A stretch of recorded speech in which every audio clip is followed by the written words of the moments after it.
Welcome, folks. Thanks so much for joining us today. We are doing this webinar for APPAM on demystifying conferences. And our goal here today is to give folks some insight on what the purpose of conferences are, to get some ideas about some of the unwritten rules and how you should think about and navigate conferences. And also for folks going to APPAM, looking at the poll results, it looks like everyone here is going to APPAM. For folks who haven't been before, getting some insights on what to know before you go to APPAM. So we're joined today by several wonderful folks. We have Michelle Avaroma, Bridgette Davis, myself. My name is Melanie Nadon. I am a postdoc at University of Illinois. My affiliation has changed, so an update there. And Cody Taylor and John Schwabish. And so we're going to start with Michelle, who's going to give a quick kind of 15-ish minute overview to folks about what to know before we go to the APPAM conference. So take it away, Michelle. Thank you, Melanie. Good afternoon, everyone. Thank you so much for taking time out of your day to join us today on this webinar. We really want everyone to walk away from this webinar today feeling confident and excited if you're attending this year's APPAM Fall Research Conference. It's our 46th annual meeting. We're very excited to welcome back so many APPAM members and APPAM enthusiasts, as well as welcome for the first time many attendees. I did post a question in the chat, so if you are attending APPAM for the first time this year, feel free to say hi. We look forward to seeing you on site, and there are some wonderful opportunities for you all to be welcomed and feel engaged upon arrival at APPAM. So the first thing I'll say, just at conferences in general and for APPAM, is read your emails, right? Prior to arrival, you'll be receiving a lot of communication from our APPAM team who's worked hard to compile late-breaking sessions and information on receptions and things that you may want to have access to. So be sure to check your emails and read them. We don't want you to miss out on anything. Our website has a lot of information, of course, on our upcoming meeting, and you can find our online program available to you. I'm going to ask Leslie to put that in the chat as well, so that you can start to think about what you want to attend and what sessions you're interested in. I know we'll talk a little bit more in the panel. We'll talk a little bit more of how you want to go about doing that. But there's a really great way for you all to start looking at and compiling your schedule. Our conference app will be available next week, later in the week, and you will receive notification about that. And so that will be a really great tool for you when you're on site to keep track of the sessions that you do want to attend or the events you would like to attend, as well as find really great tools like a map of our space. And so definitely be checking in on that app and our event. This year we're lucky that we will be at National Harbor at the Gaylord National Harbor Resort and Convention Center. And so we will see a lot of folks coming in from the area, and we're very fortunate that it will be accessible to so many people. And so it's a great place and space to build connection and to discuss the wonderful research or projects that you all are working on. And our conference really serves as a space for you all to create and deepen connections in this field. And so not only do you want to plan those sessions or plan to attend sessions, but also finding time to reach out to folks that you're interested in talking to, and hanging out in spaces where conversation can very easily happen. I will say, talking to members of APPAM, one of the best things that can come out of a conference is a connection of, in line at a buffet for food, or at the APPAM booth where they're waiting to play a game for a giveaway. We have lots of wonderful swag this year, so definitely drop by the APPAM booth. And it is a connection or conversation that they had briefly at the conference. And 2 years later, they're now employed and working with that individual. So it's a really great way to meet people within this APPAM circle and build those professional connections. This year, we'll also have our wonderful Policy Council members joining us at the APPAM booth throughout the day. And so it's a great way to connect with APPAM leadership and individuals that are, wanting to share their wisdom and help mentor individuals. And so for those attending APPAM for the first time, we do host a first-timer session on Wednesday, November 20th from 5 to 6 p.m. That's something you can find on the schedule, but we welcome all of our folks that are attending for the first time to come to that session and meet other first-timers as well as our wonderful mentors and colleagues. For those of you who are interested in mentoring or being a mentee, this year we'll actually be hosting a speed mentoring event on Friday, November 22nd from 7 to 8:30. And it is a great way for you all to speak with mentors in a fast-paced space. And we're lucky to be hosting that this year in collaboration with the National Research Center on Hispanic Children and Families. And so, again, looking through that schedule and taking the time prior to arrival is a great way for you to get organized and to feel, again, comfortable coming to this space and not feeling so overwhelmed. And I will be available at the APPAM booth to help connect you to individuals or to a session you may be interested in. So definitely drop by. And there will be a career and PhD program fair on Friday from 1 to 3 o'clock. And we encourage folks that are interested to attend that.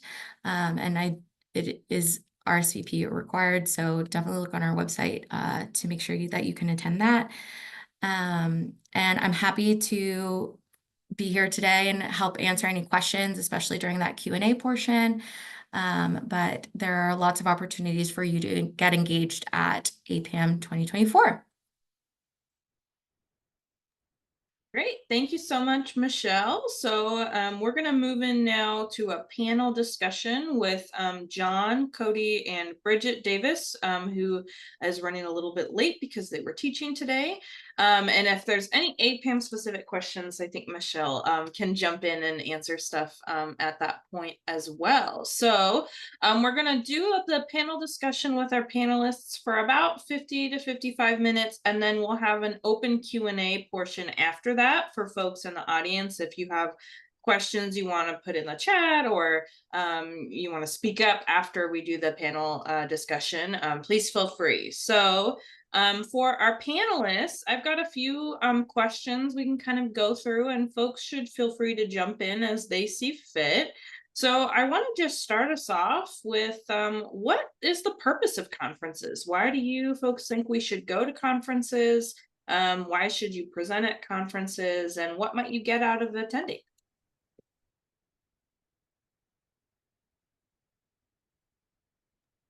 John, do you want to start? No, go ahead. Go ahead. Oh, I was gonna say, I think one of the main purposes of conferences is really to get like this scholarly discussion going outside of just the manuscripts that you read from journals that are published, right? It's a chance for people to engage face to face with each other about their ideas, research that they're working on, and really just connect and create a scholarly community. At least that's what my experience has been.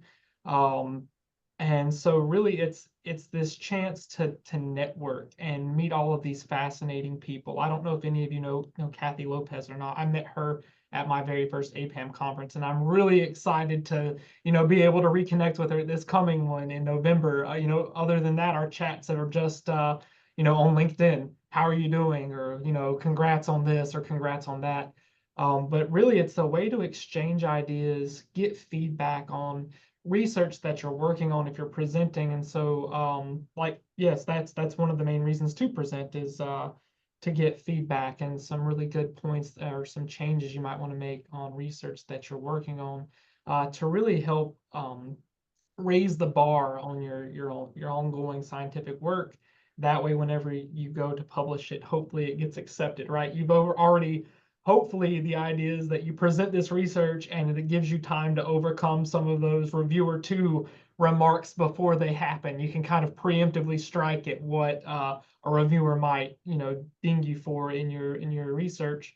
And so, yeah, those are some of the main things I would say. Networking, it's fun. It's a lot of fun. And then also getting really good feedback and keeping the conversation ongoing on more of a personal level rather than email exchanges. Yeah, I would all of that plus I guess maybe two other things. One is you get experience for those of you who are graduate students. You get the experience of presenting. You can really never prepare to present enough. So this is your opportunity to take some time to do that. And the other thing, especially if you're, well, I guess I'd put this two ways. Like, I am not an academic. And APPAM is one of the rare conferences that has a very large practitioner community that gets involved. So this is your opportunity to connect with practitioners who are actually doing the work on the ground. So even if you plan, if you're already on your career or your career path is to go into academia, the way that you're going to find that your work is going to have impact is to connect with communities and practitioners. But the way you actually get to communities is through practitioners. So in the community-based organizations. So you're going to find folks like I'm obviously at the Urban Institute, others are at Mathematica, APT, NORC. Those are the WestAt. Those are the big sort of nonprofit policy research shops in the space. But you're also going to find other community-based organizations that are actually like doing this work. They're managing the food banks. They are doing the housing assistance work, right? So APPAM is unique relative to lots of other similar sorts of conferences like the American Economic Association meetings, which is 99% from academia. Here you're going to have more of an opportunity to meet with those practitioners. Yeah, I'll piggyback on that point too. Like there were people last year who were from the Census Bureau, right? High levels of the Census Bureau. So not only does it give you the chance to meet with practitioners within communities, but also gives you the chance to meet with people who are working in some of these government agencies that maybe you don't understand how how data was collected for something, or maybe you need access to data but you don't know where to find it. It gives you the chance to meet with some of these people who might know where you can find some information or be able to connect you with others who do. Can I just say one more thing, Melanie, before we go on to Cody's point? Don't be afraid to go talk to people. It is, in my experience, it's a hugely missed opportunity if you are, look, some people are shy and I totally understand that, but I'll put it this way. When I was an undergraduate doing work for my undergraduate thesis advisor, Robert Haveman at Wisconsin, Bob would always laugh at me because I had no qualms about calling someone at the Bureau of Economic Analysis or the Bureau of Census. These are the days, some of us remember these days, where you have to go into the green book and you had to write down the number, like you had to type them in, right? There was no downloading or anything, right? You had to do this by hand. And if a data series didn't exist, you called the BLS, you called the BEA. And I had no qualms about doing that. And Bob would make fun of me about that. But the thing is that analysts at the Census and the BLS and the BEA and all these places, they are excited to talk to you. They are excited that someone is interested in their work. So do not be shy. Do not be embarrassed.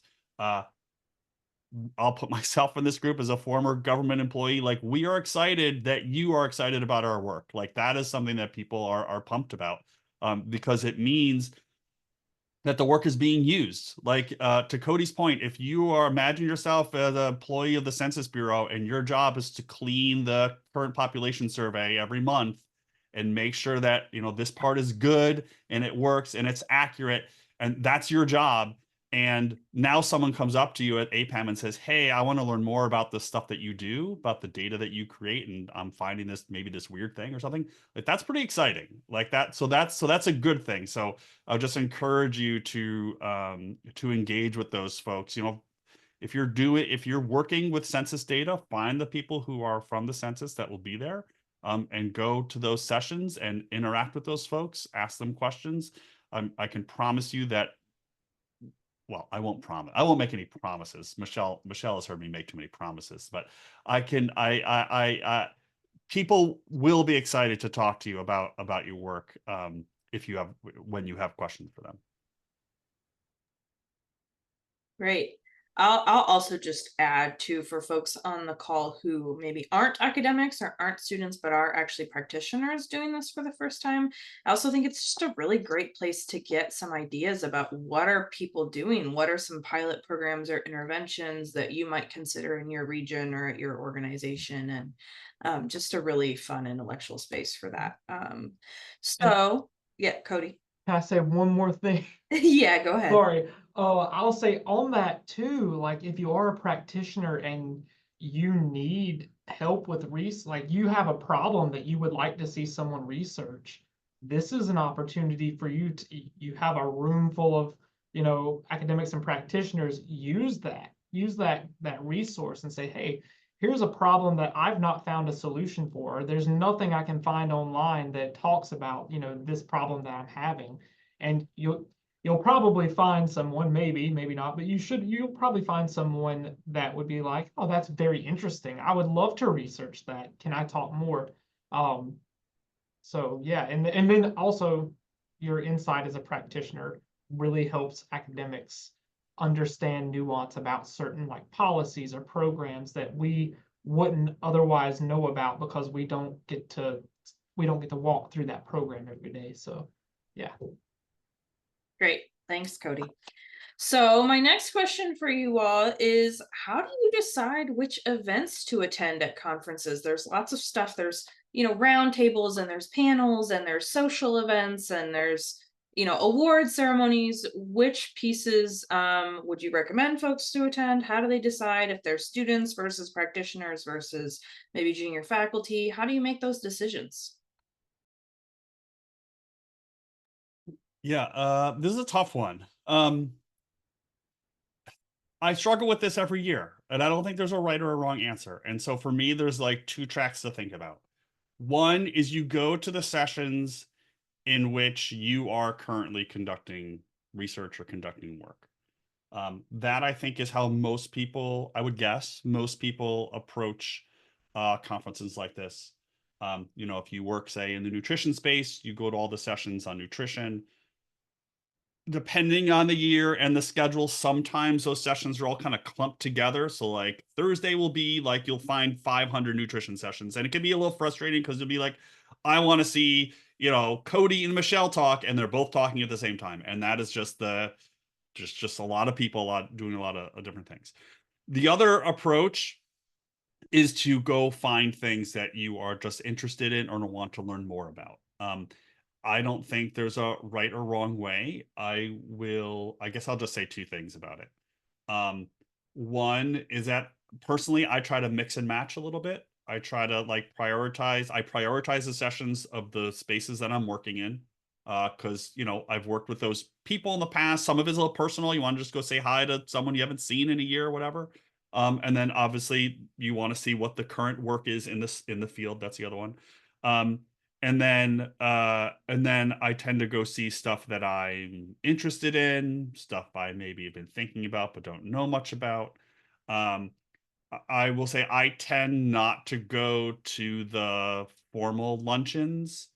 Just personally, this is just totally personal. I would rather have lunch with Cody and just hang out for an hour rather than going to the big keynote.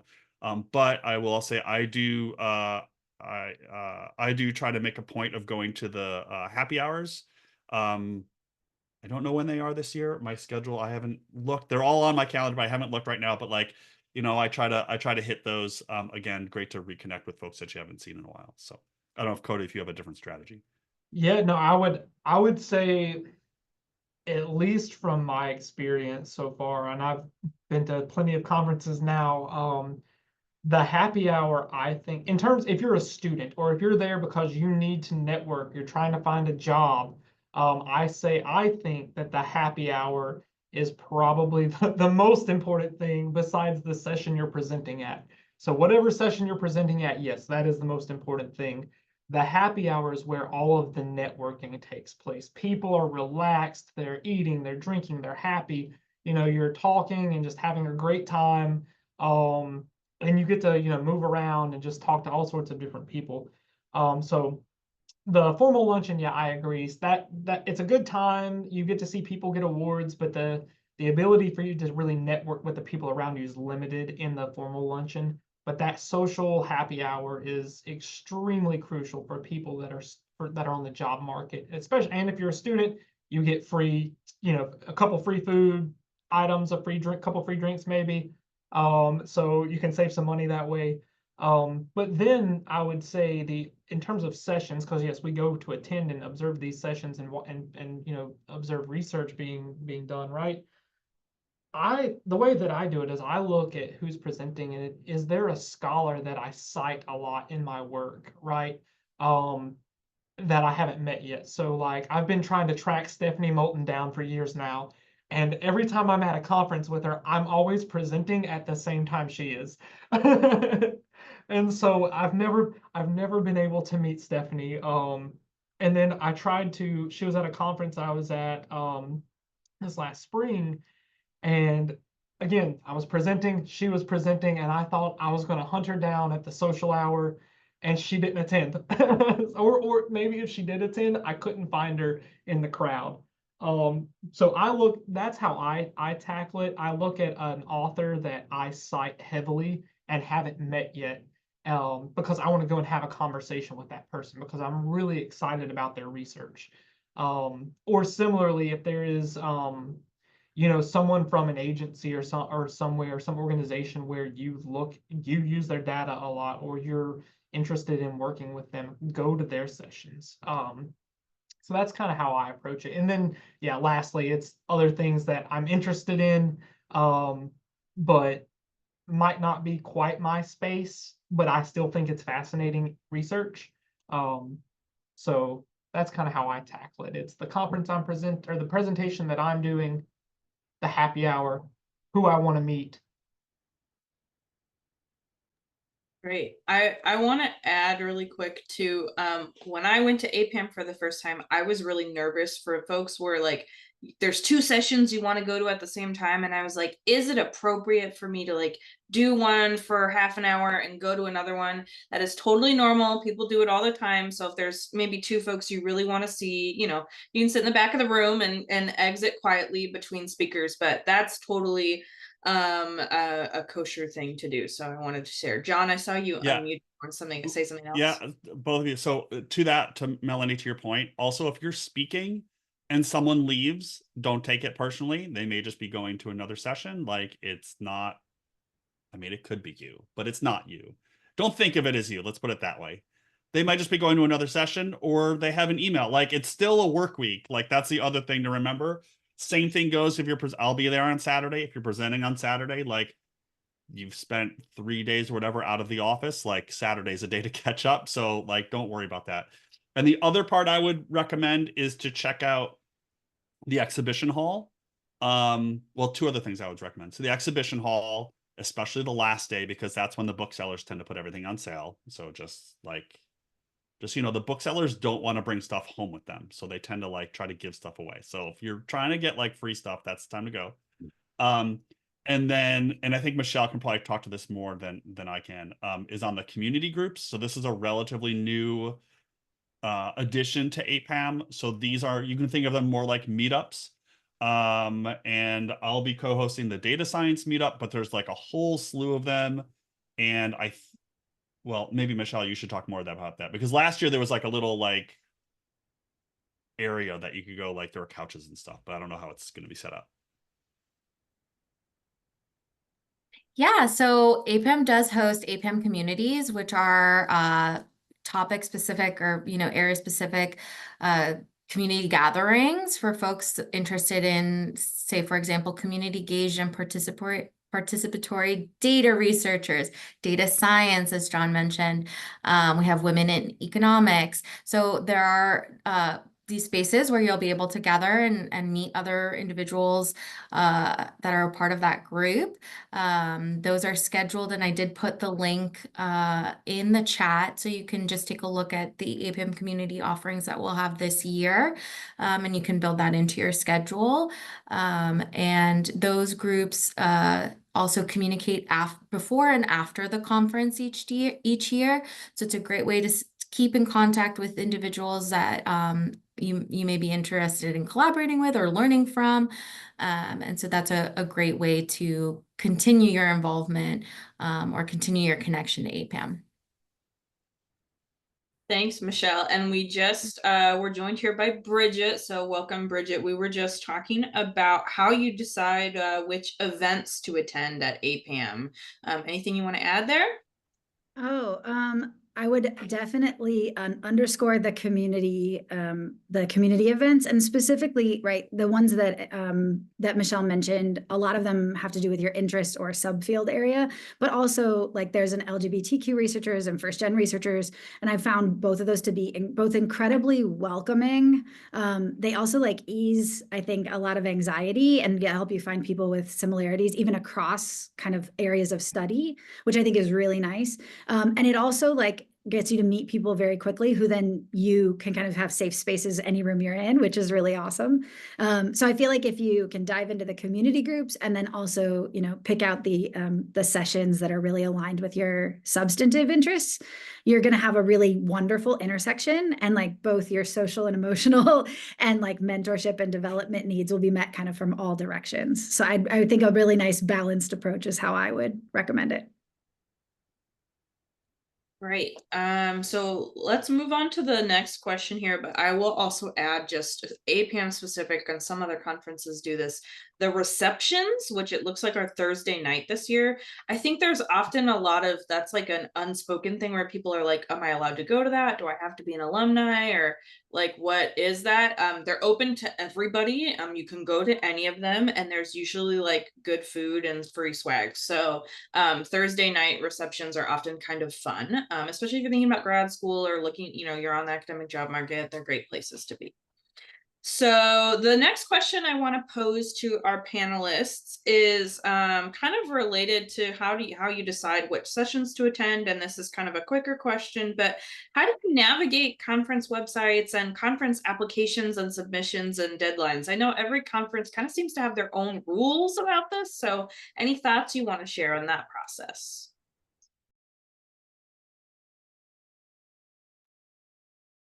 Bridgette, Cody and I have already started the last two, so if you wanna, we'll just throw you right in. Sure. Navigating conference websites, and I mean, and the rules and things. I think there are a couple of big picture recommendations I'd make, which is if you see conferences, you know, like APPAM or wherever you want to go, other conferences, while they change dates and locations, some of them, they also have a cycle. And so that cycle is around the same time. And so I often like just keep a standing calendar invite for every year that's like start your APPAM abstract, or this is when like early bird registration opens up, or this is, you know, I put those things on and I leave them as standing invites on my calendar so that I have the reminder to look out for them and to be thinking.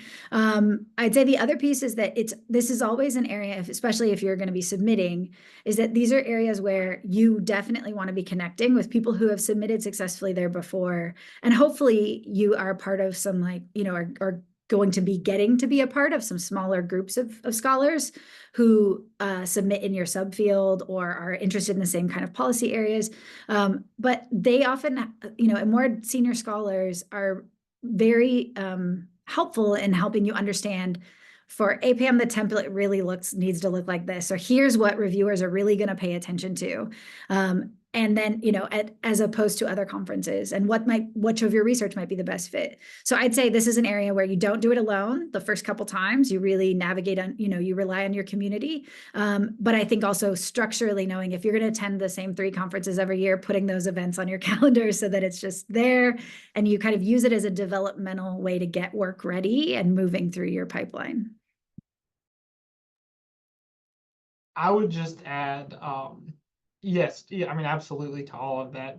Especially reminding yourself to do the early bird registration for hotels and things is great, because I always forget and then I end up not getting the discount rate. So I shoot myself in the foot with that. But something too is when you're applying for a conference, typically they post their themes for that year. You know, what research categories they're looking at, whether it's, you know, social equity in, you know, crime or housing, or something like that. They'll have a list of themes that they're looking for, or that the research that they're looking for should fall into one of these themes. So just make sure that, like any other kind of application, make sure that what you're submitting is a good fit, right? So if it's equity in housing, you don't want to be submitting an abstract on crime, right? Or I mean, maybe if you can make the connections, it might work. But just make sure that the abstract that you're submitting fits what they're looking for that year in terms of the theme that they're searching for.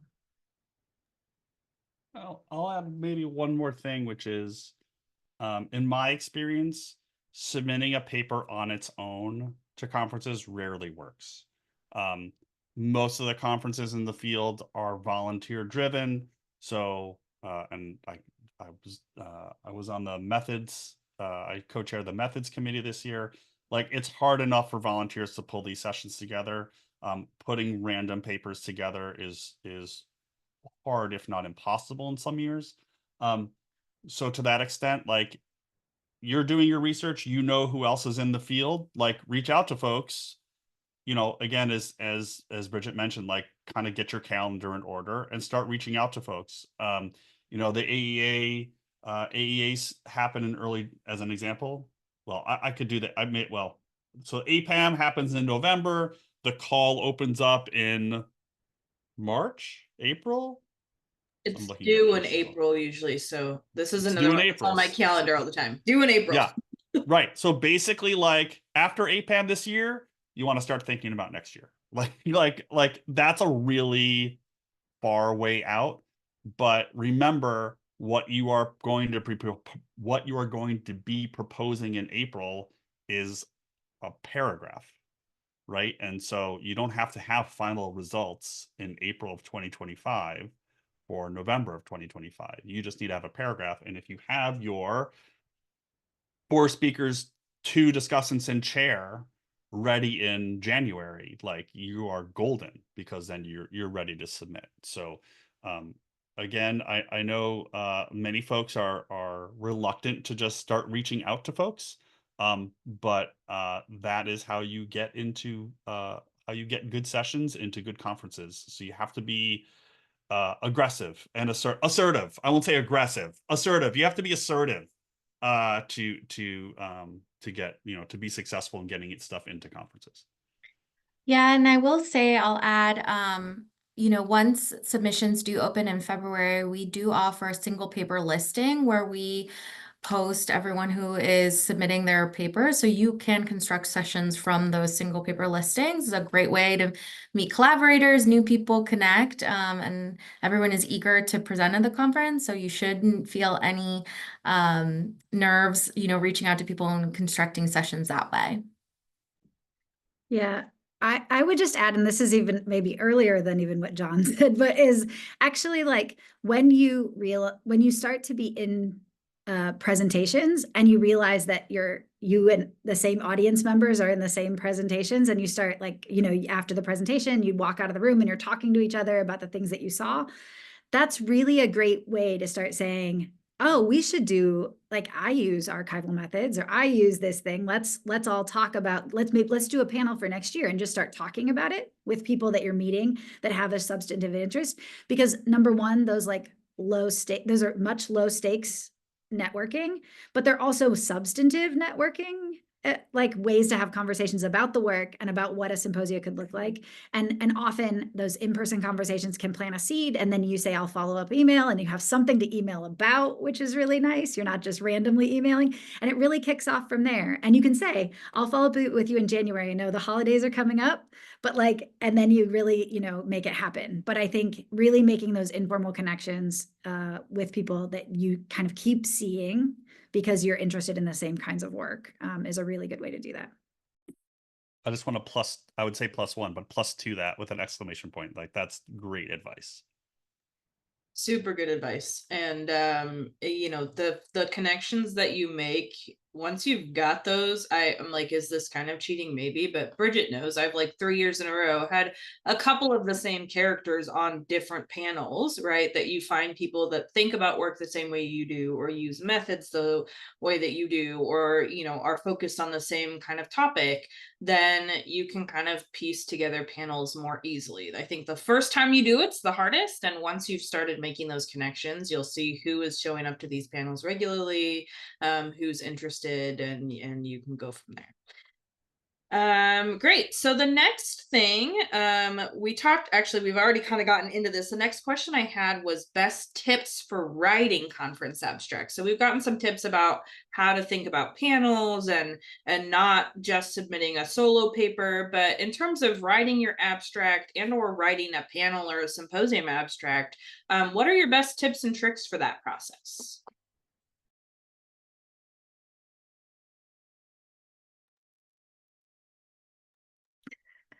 I don't know, Bridgette. Go ahead, John. This is I mean, this is like the core of the hardest part of it, right? Like, I think I would say APPAM in particular has been really good about encouraging folks to focus a little bit more rather than saying, hey, here's 4 people that are working on nutrition. Like, the preference, which makes for a better conference experience, is to have a more focused session. So what can you say, or what can 3 or 4 papers say about childhood nutrition? What could 3 or 4 papers say about Social Security data rather than just the Social Security system writ large? So I think the first part is obviously to find those people who are working in the space. And then the way I kind of think about it is, it's depending who I'm talking to about pulling a session together. But kind of like, think of it, you might not be the session chair, right? You may end up, you just want to, you may say, I'm going to present my work and I'm going to take the lead on finding all the people, but I don't want to be the chair. I want to be a presenter. But as you're sort of looking out for people, think about, what is the story? If all 4 presenters were like one presenter and there was a story they were going to tell for the hour and a half, like, what would that story be? And then fit the pieces into that story. But it is hard. I will say, as someone who's sat on numerous session chairs and assessing, a clear, well-written abstract is really important. Like, it's just really important because you're reading potentially dozens or hundreds of abstracts, and if it's taking me longer than several seconds to read through your abstract, it's going to fall down the list. I don't want to promote AI tools too much, but if you're having trouble writing, like, ChatGPT is a great way to like help clarify your writing a bit. But I would think about that story as opposed to, here's a bunch of stuff on this topic that we want to talk about.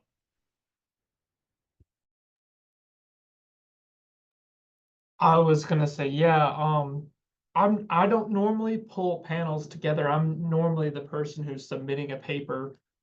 And so the thing that I've had to work on, and my dissertation chair has beaten into me, is be concise in your abstracts. And so definitely, yeah, ChatGPT can be a great way to say, hey, help me shorten this, help me condense this, or how can I make this, more succinct. But you need to pay attention to like the word limits and stuff like that. Every conference website will tell you what's the maximum or the minimum amount of words that you can have in your abstract. So just make sure you're following those rules. But yeah, be succinct, state, be clear about what your point is, be clear about what the implications of the research are, what methods you would intend to be using in your paper. So yeah, I would say that those things kind of go along with what John was saying about, being clear and to the point about pulling the panel together too. So I think that applies for both. Yeah. I think all of that is great. I think I would add, like,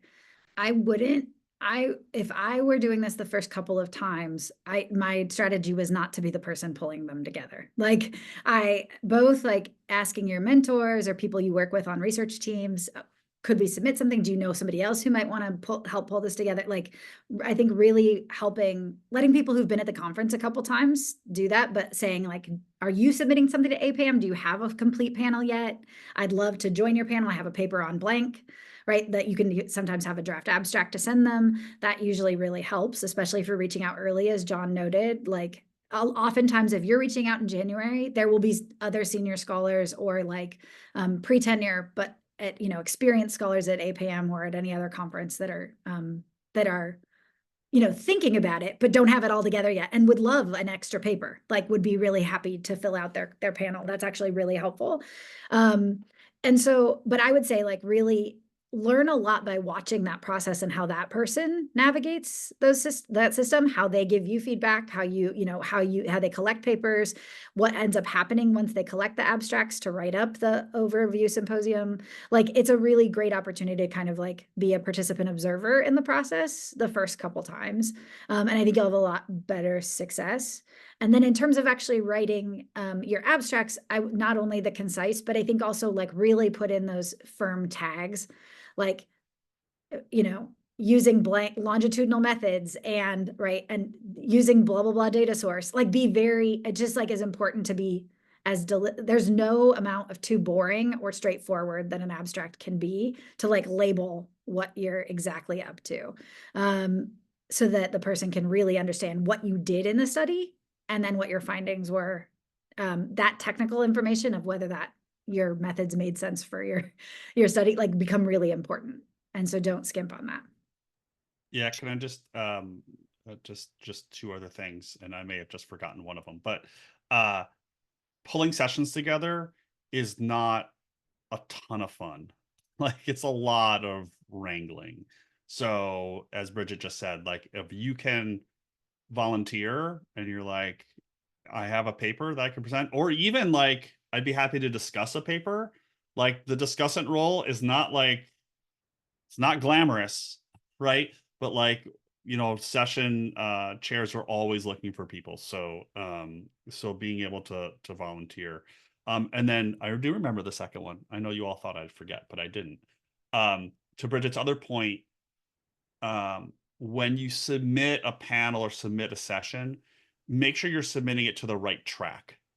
So, you might have a session on, I don't know, education, and it might be education research, but it's really a better fit for the methods section. It's really, you're talking about the methods, and they're applying, the application is education, but really it's all about methods. That should go in the methods for APPAM.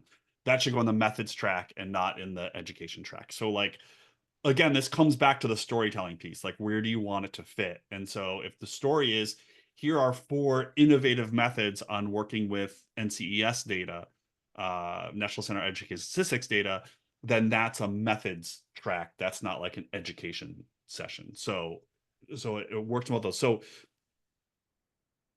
I think APPAM in particular has gotten better at sort of defining the tracks. So this means more now than it used to.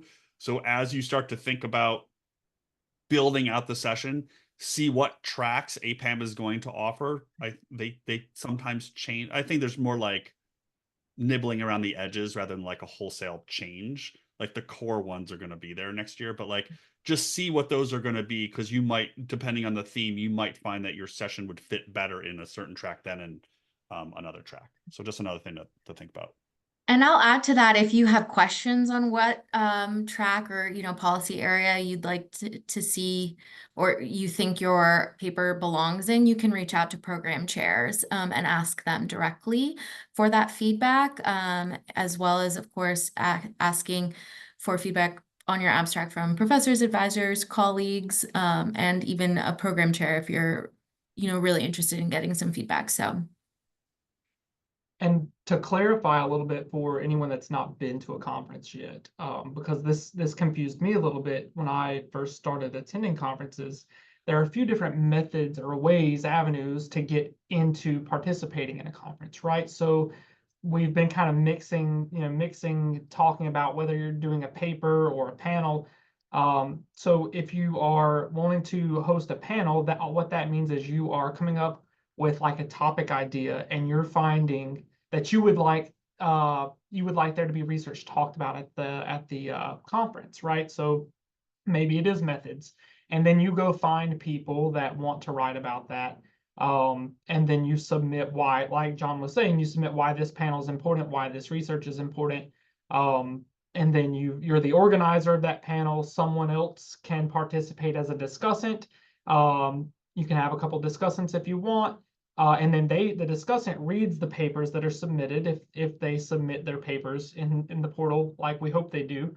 And then the discussant poses discussion questions after they present their research. And then there are those people who are presenting their papers and their research in the panel. All of those are 3 different ways to be able to participate in the conference. So if you're trying to pull together a panel, you're giving the conference the abstract on what the panel is going to be about, and then similarly, if you're writing a paper for that panel, you're putting an abstract for what your paper is about. So there's multiple different ways to get into the conference as a participant. And the one thing I would say is that, the discussant role isn't glamorous, because you're having to read all of these extra papers, and especially if you're a student, the last thing you have time for is to read more papers. But it is a great way to connect with these researchers, and to show them that you've got the chops to be able to engage in a discussion with these researchers. One last thing, if you miss the deadline, don't randomly send your paper to a chair. I got too many of those this year. It's not cool. Like, if you miss it, you miss it. Sorry. But it's sorry. Like, I don't want to sound too like, but it's not a good look when you send your paper to a co-chair and you're like, hey, will you take my paper? And especially not even acknowledging that, like, the deadline was 6 months ago. So there will be times. So another way to spin this is that there will be times, I was actually dealing with this today, when papers or chairs or discussion, people will drop out for a whole host of reasons, maybe personal, maybe professional. So if you connect with folks and they end up pulling a session together, sometimes your paper or you don't fit in the session because they end up getting a whole bunch of stuff, and your stuff doesn't fit. Don't feel discouraged. Just let them know that, like, hey, I'm still planning on going, and if you end up needing a discussant, I'm happy to do that. So don't be discouraged even if you think you got something in, and then they, like, at the end, they're like, we decided to go a different direction. That happens all the time as well. But there are lots of people who end up, for lots of different reasons, not being able to make it, or they have sessions that overlap and they have to, make a decision. So don't feel discouraged, and just, like, keep needling people. Noodling might work too, but I think it's needling. Okay. That is all really great advice. And Bridgette put in the chat, for folks looking at the chat, some explanations of the difference of a panel versus a single paper versus the discussants. And I'll just say, in general, for other conferences, some people use different terms. So, like, there's a big social policy contingency that goes to the big social work conference and APPAM. At the social work conference, we call panels symposiums. Same exact thing. I've submitted the same proposals to APPAM and this other conference, but they use different language. So that's kind of an unwritten thing you just want to be aware of at different conferences. Each conference should on their website have an explanation of what each thing is. And one thing we haven't talked about is posters. And that's another thing for first-time conference attendees, or maybe you're having a really hard time pulling a panel together. Posters are great options. And also, I think personally, maybe I'm biased, at APPAM, it's one of the best places to do a poster because they incentivize people to attend because you get free meal tickets and free drink tickets. So I have done posters at multiple conferences. I think APPAM is one of the best places to do them. So also a good option to keep in your back pocket.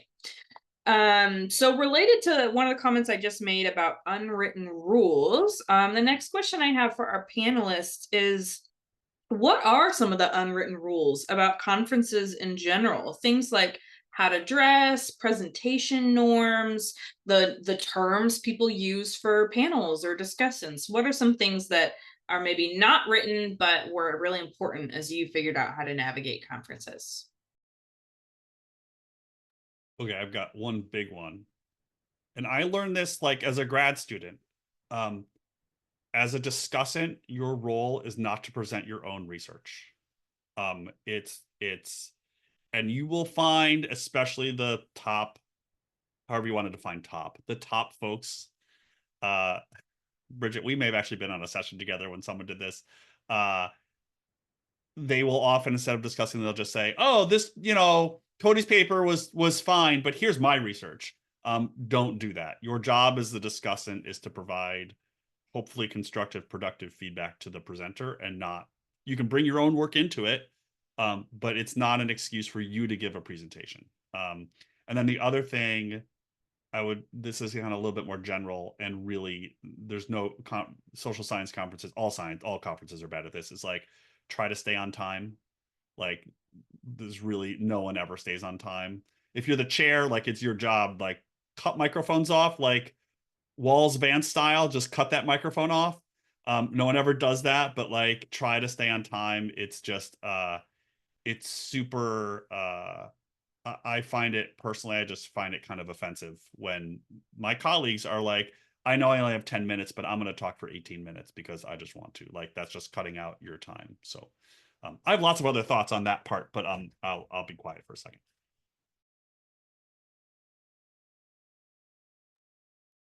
I think as someone who's on the job market,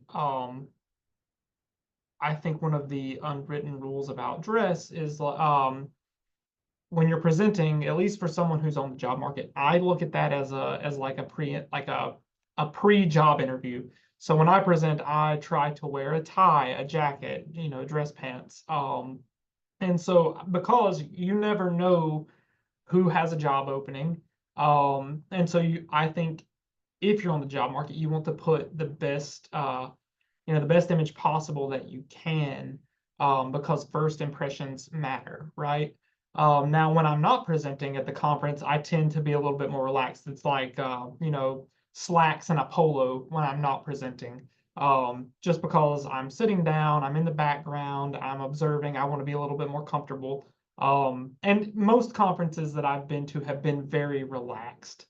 Some folks show up in jeans, right? So, but as someone who's on the job market where I'm trying to make sure that I am checking every box to make as good an impression as I can, I tend to wear, some, slacks, khakis, polo, and then presenting, I wear like a suit, just so that way, hopefully, if someone has a job opening, they're like, oh yeah, that guy, he was dressed really nice. He was doing a good job on everything from presenting to every detail that we could catch. He was friendly. And so those are just some of the unwritten rules for someone who's on the job market. I think once you have a job, as long as you're happy with that job, those unwritten rules don't quite apply as much. You can be the guy or the girl in jeans and be fine. But yeah, for me, I try to be a little cautious on that end until until it's over. I'm gonna answer this in a really different way, but I think I mean, the range I think is really in dress, especially, and also in terms of how informal someone behaves generally, right? In terms of drinking alcohol, talking to people about social life, like, I mean, just the range of informal and formal along all vectors, it really ranges. And some people have known each other for 40 years there, and some people have never been around any of these people, right? It's your first time. And so I would say, instead of like, I think you can, I mean, for sure, if you're applying to grad school programs or if you're applying for a job, you may want to think about it more like kind of an interview setting. But I would say, I would encourage you to dress in the way that, according to your culture, your gender representation and expression, like that you feel confident and good and communicates who you are. I will say, like, I think APPAM is they've done a lot of work to be really welcoming and affirming. And the truth is that, like, what Cody said about like looking really nice and dressed up, like, stands out, but looking like yourself, feeling comfortable and confident and professional, like, is going to be the thing that stands out, and you should be you. And I think as much as each of us can be ourselves in those conference spaces, it invites everyone else to do the same. And it can range, you know, whether you're presenting, of course, you'll be dressed more formally when you are presenting than when you're not. But I would just highly encourage folks to really, you know, dress for your own confidence and your own identity, and really know that you'll do a great job and people will be great. And the other informal thing I would say is there will be lots of people who do drink or socialize a lot. That is not required by any means. And it's also none of anyone's business. So, you know, I think you can definitely order like a soda water with a lime in it, and you don't have to tell anybody whether you're drinking or not. It's none of anyone's business. And if someone tries to buy you a drink or something, you could say, oh, I'm going to the rest, you know, do whatever you have to do to avoid having to engage about it. That's none of anyone's, it's just yours. But you should not feel a social pressure around that. And I would also say, if you are going to be more social, either with other students or with even with a research team or whoever else, just make sure that somebody else there has your phone number, you have their phone number, you're in touch, you have a plan. I mean, it's not that conferences are like, they're not wild or something, but you just want, you're in a place that you're not familiar with people who you don't yet know in a semi-professional setting. And so, I mean, it's a professional setting. And so you just want to make sure that you have your bases covered and your bases covered for your people. But and even like this group, for example, could share contact information, et cetera, to look out for each other. But it's just a really good way to also make sure you can be as fully engaged at the conference as you want, but you can have your level of comfort and safety also provided. And I will say, I will add to that's a really good point. And I think, at least in my experience, APPAM has been very welcoming. And so have the other conferences that I've been to. Just a very, very welcoming, friendly environment. I personally haven't felt pressured to, you know, in any of the conferences that I've been to. But yeah, you should, if something is going on where I think someone is pressuring you to do something, please feel free to speak out. Reach out to somebody in leadership and say, hey, something, you know, something crazy is going on right here. Don't suffer in silence. Yeah, thanks, Cody. I think you should also, like, I think that tell someone is an important thing, including like your mentor or a person from this panel, et cetera. Like, you could reach out. I do not mean that the pressure will be actually intended pressure. Sometimes it's literally just, there's going to be a toast at the table, so everybody passes around, like, and it just feels awkward because everybody's pouring champagne because we're celebrating somebody's 40th year of APPAM or something. Like, it's a very, like, just know that you always can say no thank you and let it move on. So Yeah, I think Michelle may have just put it. Bridgette, thank you for that. That's great. There is a code of conduct for APPAM, as most conferences do, and you should absolutely feel free, even if you're not sure. I mean, whatever. I umpire at the local Little League, and I just did my Little League training. And it's like an hour long, and it's worse than your like cybersecurity training because it's about kids, and so it's really depressing. But like the basic thing is, even if you suspect something is off, tell the authorities. Like that is the thing. So if you feel uncomfortable, anything uncomfortable, I will be there far too much this time around. I have been like 7 sessions and in policy council, so you could find me, Michelle, I don't know, Bridget and Cody. I don't know how long you're going to be there for, all the APPAM folks are there to help. And also I'll just, I know we kind of got in like a inappropriate behavior thing, but also like, you should feel free to reach out to any of us or any of the APPAM staff just with like general questions. If you're like, I don't know how to get from blah to blah, or like, I don't have a dongle for my computer. Like the APPAM folks are there to help make the APPAM conference the best it's going to be.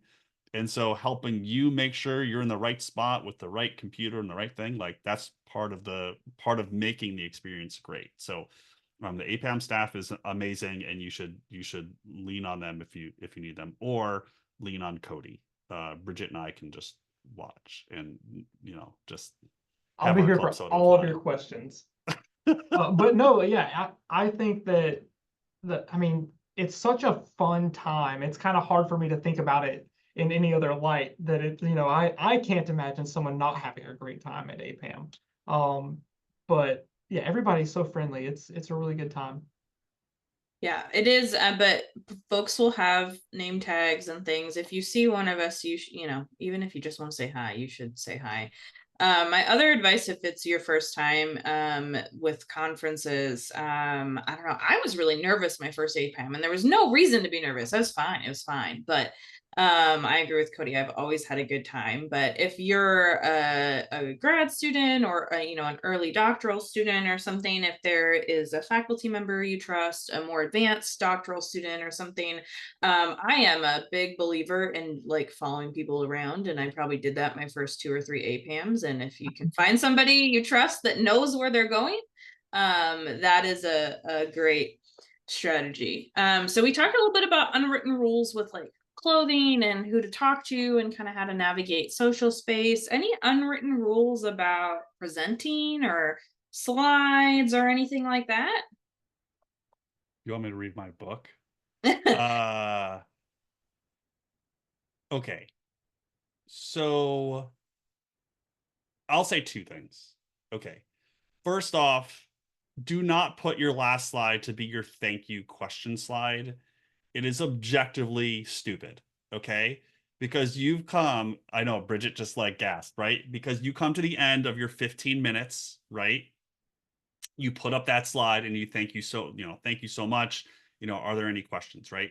And then what sits there during the questions is this slide that says thank you, which is just like, that's a wasted opportunity. Your last slide should be whatever your bottom line is, whatever your headline is, whatever your call to action is. So whatever that, like, this is really hard for researchers to do, but figure out, the way I think about it is, if the Wall Street Journal, the New York Times was going to write an article about my APPAM presentation, what would the headline be of the presentation?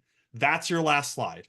Okay. Then you could put your name and your team and the funder, whatever, if you need to put that on there. But your last slide should be, APPAM's the greatest conference ever. And then you can say, thank you so much for having me. What questions you have, right?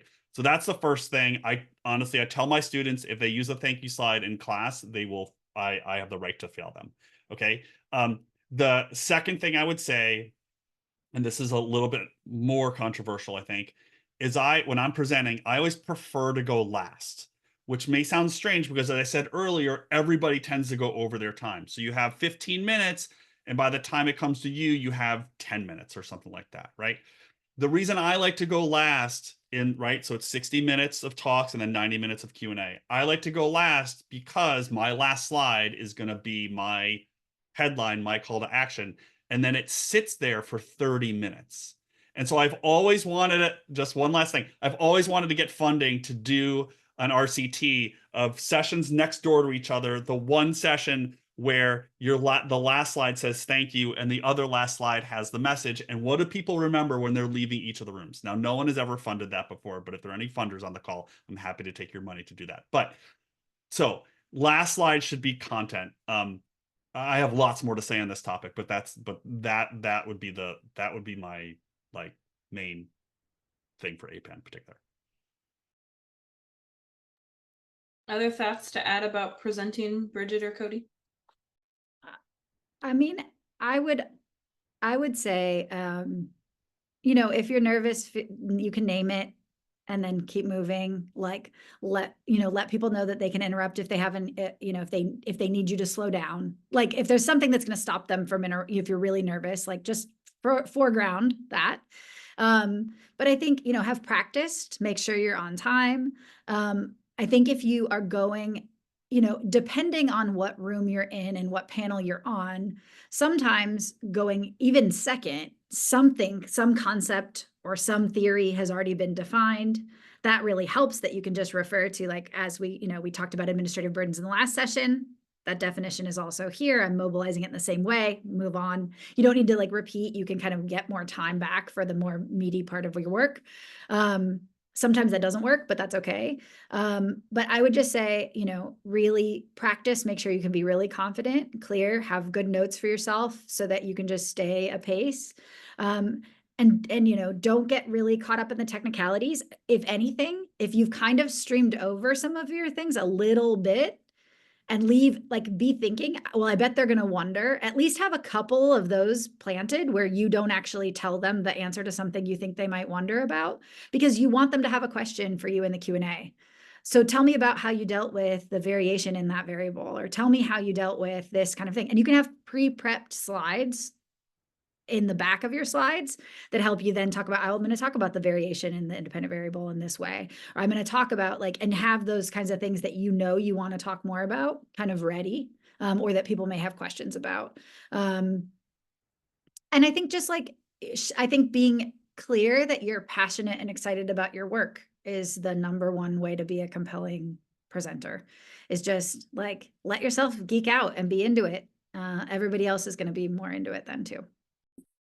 Yeah, and just and remember, you only have, depending on your session, you know, maybe 15 minutes.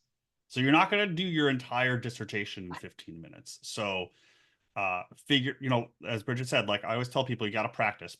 Like you can practice your APPAM talk in 4 times in an hour, and that's going to be 4 more times than 98% of the people who are attending the conference. So there's stuff you're going to leave on the cutting room floor, which is totally fine. I haven't said this in years past, but nowadays, like having a QR code on your final slide to go to the full paper, a Google Drive folder, wherever it is to get the full paper, if you have it, like that's like QR codes before the pandemic, we all made fun of, and now it's just like a normal part of life. So, you know, again, you're not going to have time to get into the nitty gritty of all of your details. So find what the most important things are to talk about. And then when people have questions, they want more detail, have that little QR code. You can even print out a piece of paper. We're doing that for one of my sessions I'm in. We're having a piece of paper with information for each organization that's speaking, with a QR code going to a landing page. So like, you know, use the technology that we have to make the presentation worthwhile for the folks in the room for the 15 minutes that you have, or however many minutes you have. So my very first conference as a first year PhD student, I was presenting with my advisor who got sick like 2 or 3 days before the conference. And so I had to present by myself. And I didn't really know anyone. Thankfully, the director of our program just happened to show up to my conference when she found out that my advisor was sick. So she came in and was sitting in the audience for moral support. But prepping for that, I learned something very valuable. One, they were like, you don't want too much text on your slide, right? If you have, you know, 50 words on your slide, people are going to be struggling to read and listen to you at the same time. So it's really a balance of having just enough words on the slide that people can glance at it and then go back to listening to the important things that you're trying to say, right?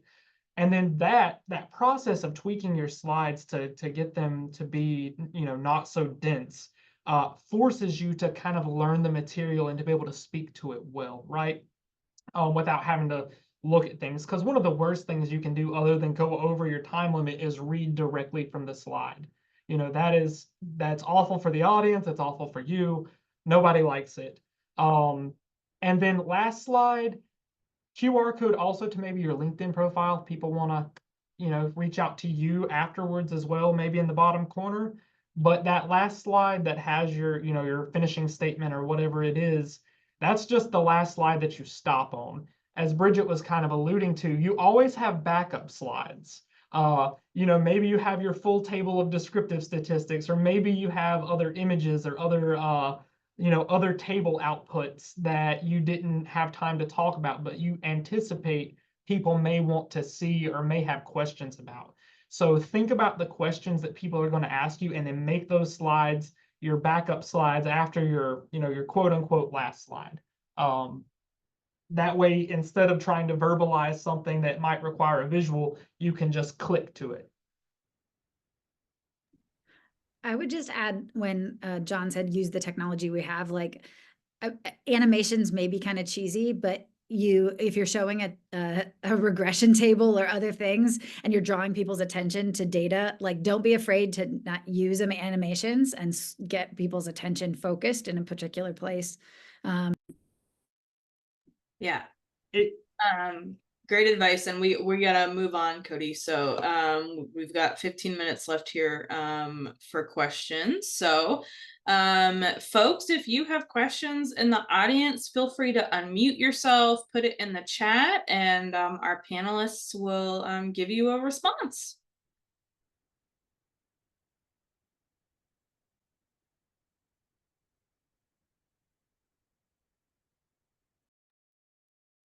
I can tell a story while we wait. Sure. Let's break the ice. Tell us a story. You're gonna give me the floor. Melanie, you don't know me well enough. Michelle knows me well enough not to give me the microphone. The first presentation I ever gave, again, we're just waiting for questions. So the first presentation I ever gave was as an undergraduate when I was at the University of Wisconsin. And it was at my first IRP poverty workshop. And these, at the time, it was in the social science. If anybody's been to the University of Wisconsin, the social sciences building is right on the lake. And so it was on the top floor of the thing. It overlooked the lake. And so I was going to give the first part of the talk, and then my advisor was going to give the second part of the talk. And I'm there, and we were like the first talk the second day. And so I'm there on the first day, and Chris Tabor, who I think is now maybe the chair of the econ department at Wisconsin, or he just stepped down as chair, he was giving a talk, and Peter Gottschalk and Tom McCurdy laid into it. Now, he was a graduate student at the time, and they laid into him. Or maybe he was a new assistant professor at Chicago, and they laid into him. And I'm sitting in the room going, what the hell did I just get myself into? These guys are gonna destroy me. And then the next day I got up there and did my talk, and no one asked, I mean, not any difficult question, right? Nothing. And then I handed over to my advisor. And that's when you start to realize that no one's there to burn you. This is not a dissertation defense. No one's there to embarrass you. If this is your first time presenting, you're a graduate student, no one's there trying to trip you up. That's not the point. The point is to share and get information and knowledge. So lots of people I would say lots of people are nervous about presenting for lots of different reasons, but you should not be nervous about presenting because you think someone's up there to try to, trick you or nail you to the wall. That is not what APPAM is about.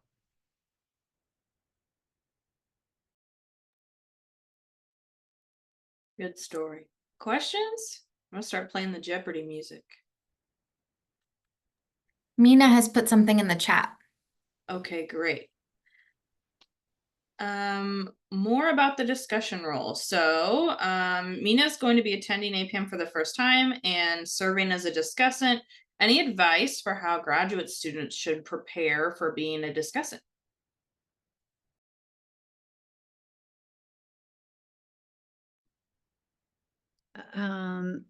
I think my advice would be this, like, what panel you're going to be a discussant for. I think it's worth getting to know who the people are that you're going to that are presenting papers. You may not be able to get a sense of the exact paper yet, but start getting a sense. And then as a discussant, you definitely can follow up and say, like, this is when I'm reaching out to remind you to send the papers along. I'm going to spend time, reading them, etc. And then I think the best discussants work when you really try to equitably give time and attention to each presentation with a couple of meaningful questions. And so maybe even being willing to say what you see as interesting contributions and the story across the papers, like lead with kind of a, I found this interesting, et cetera.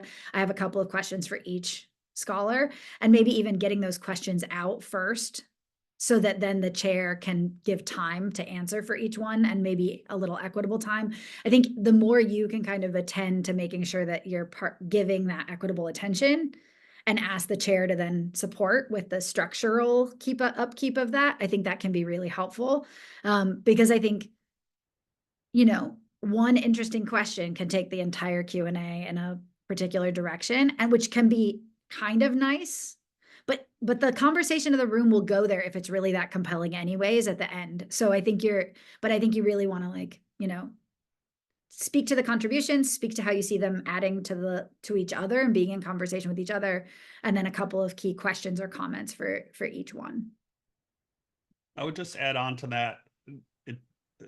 So Bridgette's comment there was really, if you are the one discussant. Some sessions have multiple discussants, so it can kind of depend. I would say two things. One, don't summarize the paper.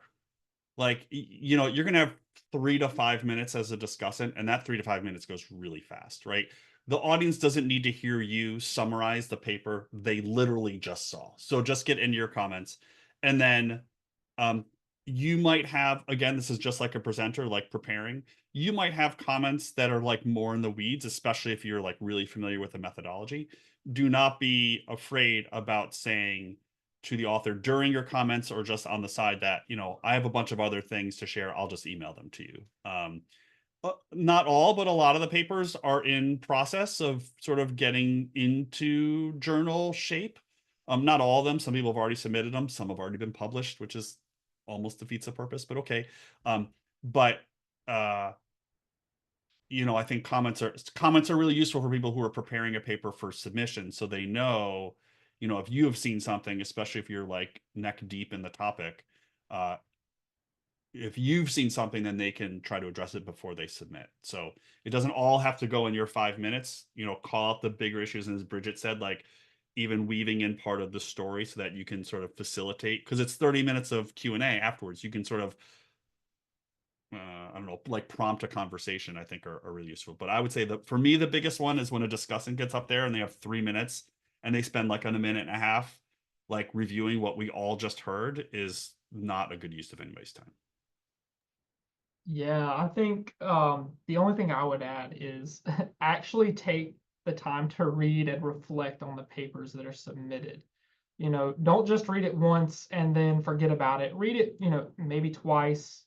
Read it once, take some time to chew on it, read it again, and then really try to come up, like reflect on it and come up with a couple of good open-ended discussion questions that could get the discussion going, right?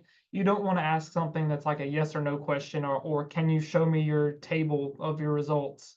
You know, you can get to the broader implications, or how the research connects to the broader literature. Something like that to get the conversation really going. How does it contradict other things, or does it align with other things?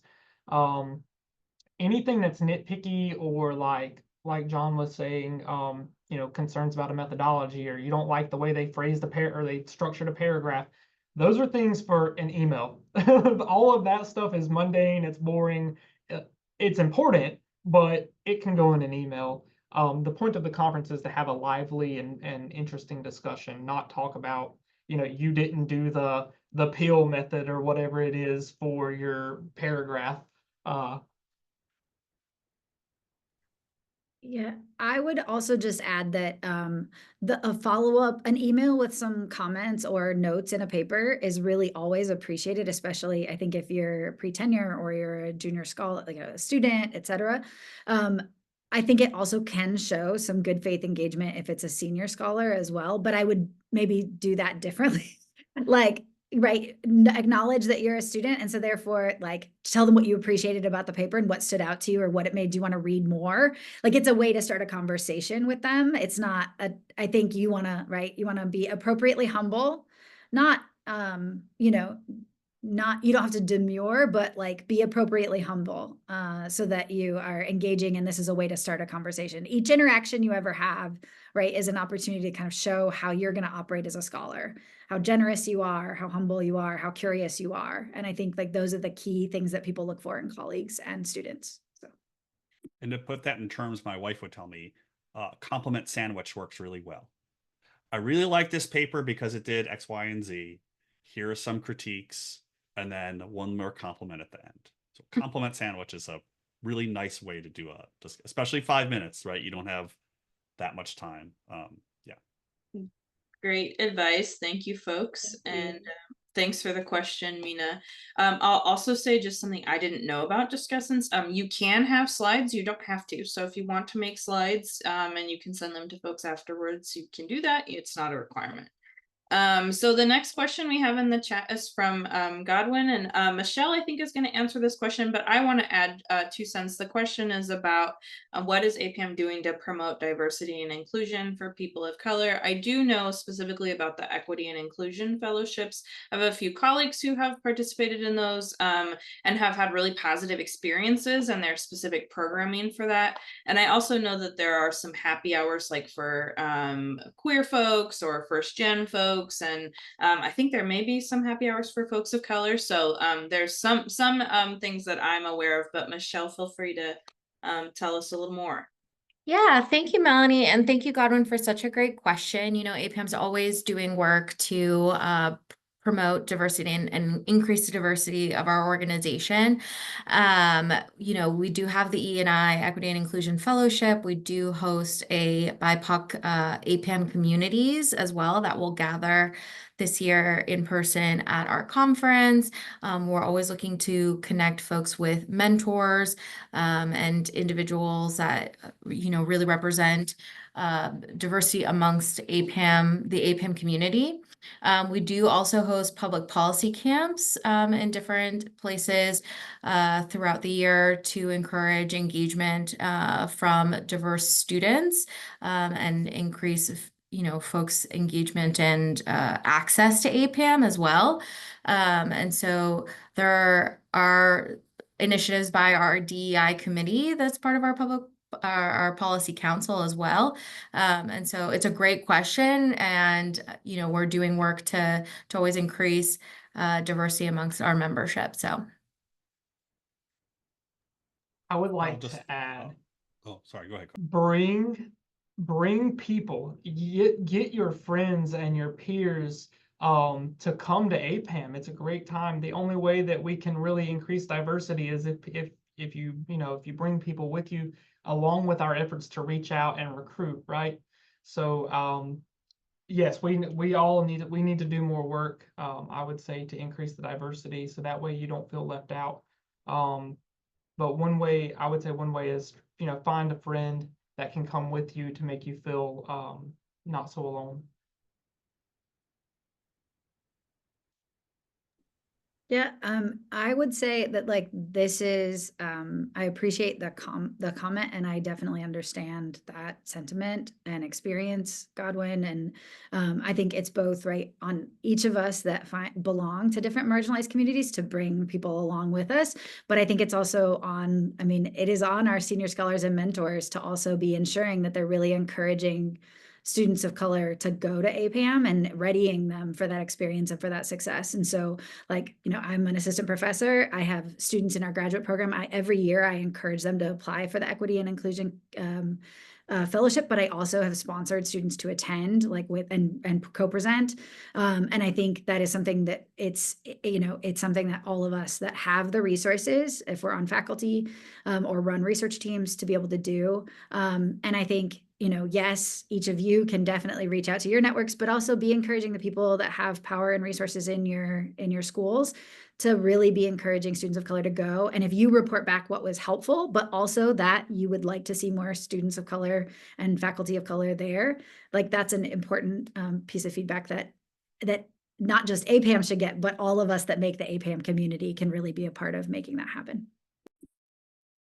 Great response, Bridgette. I think we have time for one more quick question. If anybody else has any other lingering thoughts.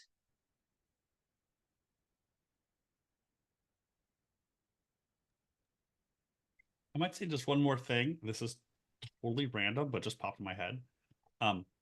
Bring a little extension cord with you. Like, this is an easy way to make friends because you'll be sitting in a session, everybody's batteries will be dying. Like, I always have a couple of extension cords with me. You're just sitting there, you're out of battery. Someone's like, hey, can I borrow your extension cord? Like, you say, yeah, if you fund my research for the next 5 years. And then all of a sudden, people are paying you $1 million for use of an extension cord. And then you can donate that to APPAM. Back real quick to the sponsorships and stuff. I need to go, if I can go back and find it, I will. But there are, other than the social equity and inclusion scholarships offered by APPAM, there are other travel scholarships that you can find out on, in the internet somewhere, if you can find them through Google. So if there are barriers to entry in terms of like finances, please reach out to us. Maybe someone can point you to one of those resources as well that are maybe fall outside of your school or fall outside of APPAM. So that hopefully that could help out as well. Yeah, and I guess I guess the other thing that I would say that everyone can also do that's going to present at APPAM is there are lots of structural and financial and institutional reasons for folks with PhDs, et cetera, to be a wider group of people in this country. That's just like, that is true. And yet, there is no shortage of people of color working really hard on each of these policy issues, and or for the agencies or organizations that we often are using their data or partnering with. And so it is always a great way to also include and increase the diversity in APPAM's membership and attendance by actually asking your partners or your data, like the organizations or agencies that you use their data and you work with, to attend with you and co-present and talk about the implementation of that work or what that has meant. That there are often agencies presenting, there are people there for sure, but those are ways to also ensure that we're really having a diverse and equitable approach to who's presenting, whose perspective matters, and who's at the table to talk about and use research. That is a super great piece of advice, Bridgette, and really appreciate it. So we are at time at 3:30 Eastern time here. So that is it from us. But if you have any questions, feel free to follow up. I think you can find all of our contact information online somewhere. And all of the folks who spoke today will be at APPAM, I believe. So feel free to say hi if you bump into us. Thanks, everyone. Thanks all.